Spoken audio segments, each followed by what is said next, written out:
नमस्कार, मैं बलवीर गुजर और आज है 9 अगस्त 2025 वार शनिवार और आज हम बात करने वाले हैं राजस्थान की तमाम बड़ी खबरों पर नजर डालेंगे। सबसे पहले हम बात करेंगे मौसम खबरें, यानी कि राजस्थान में क्या हाल है मौसम का, पूरी अपडेट देंगे। उसके बाद हम बात करेंगे सोने चांदी का अपडेट। जी हाँ, यानी कि जयपुर में आज सोने का और चांदी का भाव क्या रहा है, पूरी अपडेट देंगे। फिर हम बात करेंगे अनाज मंडी और सब्जी मंडी का भाव, यानी कि जयपुर में आज अनाज मंडी और सब्जी मंडी का भाव क्या रहा है, वो भी आपको पूरी प्रोसेस समझाएंगे।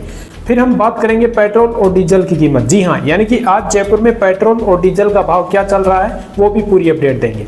फिर हम आखिर में बात करेंगे सरकारी नौकरियों के बारे में भी अपडेट देंगे, सरकारी योजनाओं के बारे में भी अपडेट देंगे और जो भी तमाम छोटी बड़ी खबरें हैं उनको भी विस्तार से समझेंगे। तो आज ही जुड़िए केटीआई बुलेटिन राजस्थान से, चैनल को सब्सक्राइब करिए ताकि समय समय पर आपको ऐसे ही ऑथेंटिक जानकारी मिलती रहे, क्योंकि आप सभी को पता है कि हम जो भी खबर देते हैं वो एकदम रियल खबर होती है। तो जुड़ जाइएगा, चैनल को सब्सक्राइब करिएगा। तो चलिए फिर शुरू करते हैं और आगे बढ़ते हैं। आइए बात करते हैं आज के पंचांग की। तो सावन माह शुक्ल पक्ष की पूर्णिमा तिथि है, जो कि दिन में 13:26 तक रहेगी, यानी कि कहें तो 1:26 तक रहेगी। जयपुर में सूर्योदय व सूर्यास्त कब तक होगा, तो सूर्योदय 5:55 पर होगा, सूर्यास्त 19:10 पर होगा। आज के दिवस की बात करें तो 9 अगस्त को भारत में भारत छोड़ो आंदोलन की वर्षगांठ भी मनाई जाती है। इसे अगस्त की क्रांति भी कहा जाता है। जी हाँ, और साथ ही 9 अगस्त को विश्व आदिवासी दिवस भी मनाया जाता है। चलिए मौसम अपडेट देखते हैं। राजस्थान में मानसून की सुस्ती अगले कुछ दिन और रहने की संभावना है। जोधपुर शहर में मौसम का मिजाज पूरी तरह से बदला हुआ है। बीते कई दिनों से यहाँ बारिश नहीं हुई है, तापमान में लगातार बढ़ोतरी हो रही है, वही उमस से लोग बहुत ज्यादा परेशान हैं।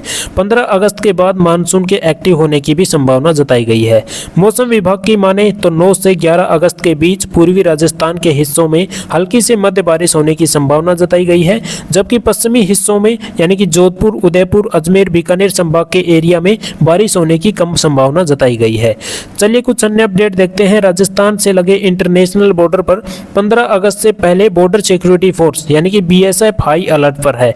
एजेंसी के जवानों ने जैसलमेर, बाड़मेर, बीकानेर व श्रीगंगानगर से लगते बॉर्डर पर पेट्रोलिंग भी बढ़ा दी गई है। इस बीच गुरुवार शाम को जैसलमेर के लोंगेवाला पोस्ट पर जवानों को एक चाइनीज ड्रोन मिला है। सूत्रों के अनुसार ये एक चाइनीज हाईटेक जासूसी ड्रोन है। इसमें एक कैमरा भी लगा हुआ है। जानकारी के अनुसार जवानों को ड्रोन जैसलमेर के सेक्टर साउथ में मिला था। फिलहाल इसके कंट्रोलिंग को लेकर जांच की जा रही है कि इसे कहां से ऑपरेट किया जा रहा है। ऑपरेशन सिंदूर के बाद पाकिस्तान ने राजस्थान बॉर्डर से लगते इलाकों में ड्रोन अटैक किए थे। इस कारण सिक्योरिटी एजेंसी यहां ड्रोन फ्लाइंग व अन्य जासूसी उपकरणों को लेकर ज्यादा सतर्क हो गई है। अगली खबर देखिए। प्रदेश की डिप्टी सीएम दिया कुमारी 15 अगस्त को जिला कोटपुतली भैरोड के दौरे पर रहेगी।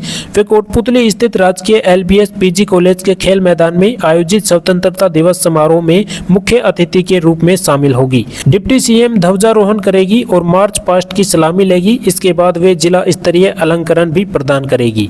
अगली खबर देखिए। डींग जिले के कामा कस्बे के सफाई कर्मियों ने हड़ताल कर दी। कर्मचारियों का कहना है कि 3 महीने से वेतन नहीं मिला है, सैलरी काफी कम है, राखी का त्योहार है, घर में खाने तक कुछ भी नहीं है। नगर पालिका के अधिकारियों से कई बार कहा लेकिन ध्यान नहीं दिया। ऐसे में शुक्रवार को हड़ताल की घोषणा कर दी गई है और ये हड़ताल जारी है। अगली खबर देखिए। शिक्षा मंत्री मदन दिलावर ने बहरोड में स्वागत के दौरान माला और साफा पहनने से मना कर दिया। मंत्री ने कहा कि झालावाड़ हादसे के बाद उन्होंने ये तय कर लिया है। दरअसल शिक्षा मंत्री बहरोड के भिटेड़ा गांव में सेठ राज नारायण लॉ कॉलेज की पहली मंजिल का शिलान्यास करने जा रहे थे। इसी दौरान अग्रवाल समाज द्वारा बहरोड में स्वागत सम्मान कार्यक्रम आयोजित किया गया था। वे सुबह 11:15 बजे बहरोड पहुंचे थे। शिक्षा मंत्री ने कहा, आपने स्वागत की तैयारी की है, लेकिन मेरी मजबूरी है। कुछ दिन पहले सरकारी स्कूल की बिल्डिंग गिरने से 7 बच्चे स्वर्गवासी हो गए थे, इसलिए मैंने तय किया है कि मैं कुछ दिन स्वागत सम्मान नहीं करवाऊंगा। मैं माफी चाहता हूं। अगली खबर देखिए। खाटू श्याम जी सीकर में रेलवे कनेक्टिविटी के लिए काम शुरू हो गया है। पिछले साल रेल मंत्री अश्विनी वैष्णव ने इस प्रोजेक्ट की घोषणा की थी। 6 बुधवार को लोकसभा में रेल मंत्री ने बताया कि रींगत से खाटू श्याम जी 17.49 किलोमीटर है। नई रेल लाइन परियोजना पर करीब 254 करोड़ रुपए खर्च होंगे। साल 2025-26 के लिए 43 करोड़ रुपए आवंटित किए गए हैं। भूमि अधिग्रहण का काम शुरू हो चुका है। बाबा श्याम की नगरी में बनने वाला रेलवे स्टेशन मंदिर से केवल 1.5 किलोमीटर की दूरी पर ही होगा। अगली खबर देखिए। National council of education research and training यानी कि NCERT की कक्षा 8 की सामाजिक विज्ञान की किताब में छापे मानचित्र को लेकर विवाद लगातार बढ़ता जा रहा है। इस नक्शे में मेवाड़ समेत राजस्थान के कई हिस्सों को 1759 के मराठा साम्राज्य का हिस्सा बताया गया है, जिसको लेकर अब केंद्रीय मंत्री गजेंद्र सिंह शेखावत ने भी विरोध जताते हुए केंद्रीय शिक्षा मंत्री धर्मेंद्र प्रधान से मुलाकात करके इस गलती में सुधार की मांग की है। अगली खबर देखिए, मुख्यमंत्री भजनलाल शर्मा 15 अगस्त को स्वतंत्रता दिवस से ठीक एक दिन पहले 14 अगस्त को कुछ समय भारत पाकिस्तान सीमा पर बीएसएफ जवानों के साथ गुजारेंगे। इस दौरान वो सीमा प्रहरियों से भी संवाद करेंगे। शर्मा बीकानेर शहर में आने के बजाय सीधे बीएसएफ पोस्ट पर पहुंचेंगे। अब तक अधिकृत तौर पर मुख्यमंत्री का कार्यक्रम नहीं आया है, लेकिन उनका 14 अगस्त का दौरा तय है। जिला प्रशासन के साथ ही बीएसएफ ने भी तैयारियां शुरू कर दी हैं। अगली खबर देखिए, राजस्थान में सरकार ने जेल प्रहरी भर्ती के पदों में बढ़ोतरी की है। इसके बाद 803 पदों पर होने वाली भर्ती में 165 पदों को बढ़ा दिया गया है। ऐसे में अब प्रदेश भर में कुल 968 पदों पर जेल प्रहरियों की भर्ती की जाएगी। शुक्रवार को सरकार ने इसके आधिकारिक आदेश जारी कर दिए हैं। बोर्ड द्वारा जेल प्रहरी भर्ती में नॉर्मलाइजेशन की प्रक्रिया को अपनाया जा रहा है। ऐसे में इस महीने की आखिरी सप्ताह तक जेल प्रहरी का रिजल्ट भी जारी कर दिया जाएगा।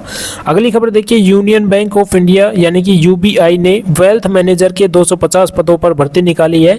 उम्मीदवार ऑफिशियल वेबसाइट आप यहां पे देख सकते हैं, यूनियन बैंक india.co.in पर जाकर आप अप्लाई कर सकते हैं। ठीक है, और इसमें जो पोस्ट हैं 250 हैं। आवेदन शुरू 8 अगस्त 2025 से हो गई और इसकी जो लास्ट डेट है वो 25 अगस्त 2025 रहने वाली है। फॉर्म फीस आपकी 1180 रुपये लगेगी। अगर आप इसकी पूरी जानकारी पाना चाहते हैं तो ओमवीर रोजगार के यूट्यूब चैनल पर जाकर आप इसकी पूरी जानकारी प्राप्त कर सकते हैं। कौन कौन इसमें फॉर्म भर सकता है, कौन कौन नहीं भर सकता है। वैसे ये ऑल इंडिया की वैकेंसी है, ऑल इंडिया के जो भी कैंडिडेट्स हैं वो इसमें आवेदन कर सकते हैं। अगली खबर देखिए, प्रधानमंत्री नरेंद्र मोदी की अध्यक्षता में शुक्रवार को कैबिनेट बैठक हुई। कैबिनेट की बैठक में 5 अहम फैसले लिए गए। इसके लिए कुल 52,667 करोड़ के प्रोजेक्ट को मंजूरी दी गई है। वैष्णव ने बताया कि प्रधानमंत्री उज्ज्वला योजना के लाभार्थियों को 2025 और 26 में भी सब्सिडी दी जाएगी, जिसके लिए 12,060 करोड़ रुपए मंजूर किए गए हैं। और साथ ही साथ हम आपको बता दें कि वो जो एनएफएसए की अपडेट चल रही थी कि भाई जिन जिन के नाम हटने वाले हैं, जिन्होंने नाम नहीं हटाए हैं, उसकी भी डेट बढ़ा दी गई है, 31 अगस्त कर दी गई है। 31 अगस्त तक जिन्होंने अभी तक नाम नहीं हटाए हैं वो अपने नाम हटवा सकते हैं। चलिए अगली खबर देखते हैं, लोकल सोने चांदी का अपडेट जयपुर से। तो शुक्रवार को 24 कैरेट सोने का भाव 1,04,000 रुपये प्रति 10 ग्राम पर पहुंच गया है। वही अगर 22 कैरेट सोने की कीमत देखें तो 97,000 रुपये प्रति 10 ग्राम पर पहुंच गया है। शुक्रवार को चांदी का भाव देखें तो 1,18,000 प्रति किलोग्राम पर चांदी पहुंच चुकी है। तो ये थी आज की लेटेस्ट न्यूज जो कि हमने आपके साथ शेयर की है। ऐसी लेटेस्ट न्यूज सबसे पहले पाने के लिए आज ही जुड़िए केडीआई बुलेटिन राजस्थान से। चैनल को सब्सक्राइब करिए ताकि समय समय पर आपको ऑथेंटिक जानकारी मिलती रहे, क्योंकि आप सभी को पता है कि हम जो भी खबर देते हैं वो एकदम रियल खबर होती है, एकदम मतलब परफेक्ट खबर देते हैं। तो जो भी खबर होती है वो एकदम रियल खबर होती है, कोई टेंशन लेने की जरूरत नहीं है। ठीक है, तो ऐसे ही जुड़े रहिएगा और चैनल को सब्सक्राइब कर लीजिएगा ताकि समय समय पर आपको ऐसी ही ऑथेंटिक जानकारी मिलती रहे। तो चलिए फिर मिलेंगे आपको एक नई वीडियो के साथ, धमाकेदार वीडियो के साथ। तब तक के लिए सभी प्यारे साथियों को जय हिंद, जय भारत।